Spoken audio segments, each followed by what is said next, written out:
Amen break. The amen break is a drum break that has been widely sampled in popular music. It comes from the 1969 track Amen, Brother by the soul group the Winstons, released as the B-side of the 1969 single Color Him Father. The drum break lasts about 7 seconds and was performed by Gregory Coleman. With the rise of hip-hop in the 1980s, the break was widely sampled. In the 1990s, it became a staple of drum and bass and jungle music. It has been used on thousands of tracks of many genres, making it one of the most sampled recordings in history. The Winstons received no royalties for its use. Bandleader Richard Louis Spencer said it was unlikely Coleman, who died homeless and destitute in 2006, realized the impact he had made on music. Spencer condemned its use as plagiarism, but later said it was flattering.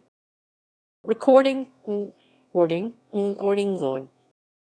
The Winstons were a multiracial soul band from Washington, D.C., who played throughout the southern United States. They were led by Richard Louis Spencer.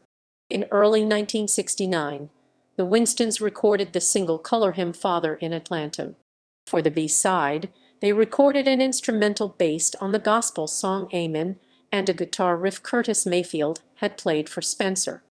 The result was Amen, Brother, which took 20 minutes to compose. Though Color Him Father became a top -10 R&B hit and won a Grammy Award, Amen, Brother received little notice at the time of release.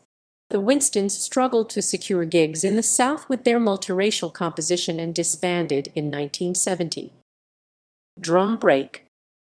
At about 1 minute and 26 seconds into Amen, Brother, the other musicians stop playing and drummer Gregory Coleman performs a 4-bar drum break. For 2 bars, he plays the previous beat. In the third, he delays a snare hit. In the fourth, he leaves the first beat empty, following with a syncopated pattern and early crash cymbal. The drum break was added to pad the length of the track, which had been too short with just the riff.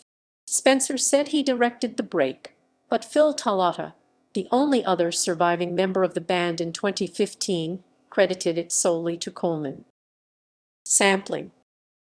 In the 1980s, with the rise of hip-hop, DJ began using turntables to loop drum breaks from records, which MC would rap over. In 1986, Amen Brother was included on Ultimate Breaks and Beats, a compilation of old funk and soul tracks with clean drum breaks intended for DJ. Salt and Peppa's 1986 single I Desire saw one of the earliest uses of the Amen break.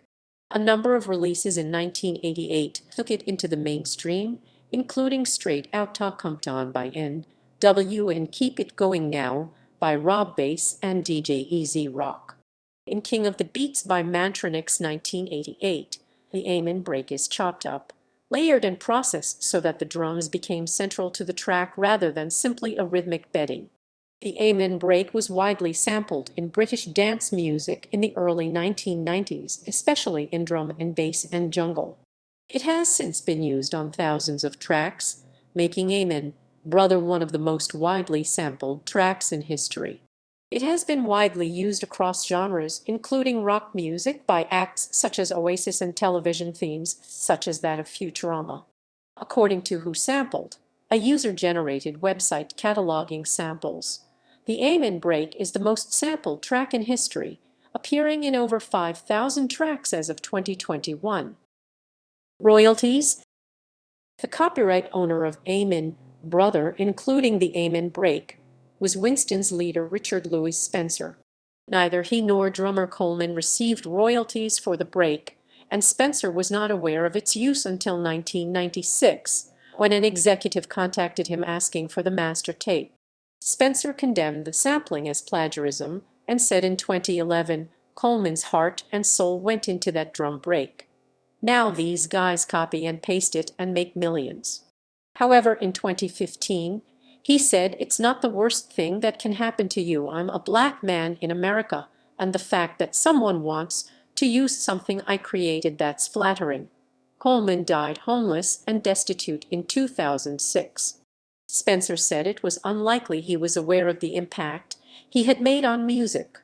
In 2015, a GoFundMe campaign set up for Spencer by British DJ Martin Webster and Steve Theobald raised £24,000. Spencer died in 2020.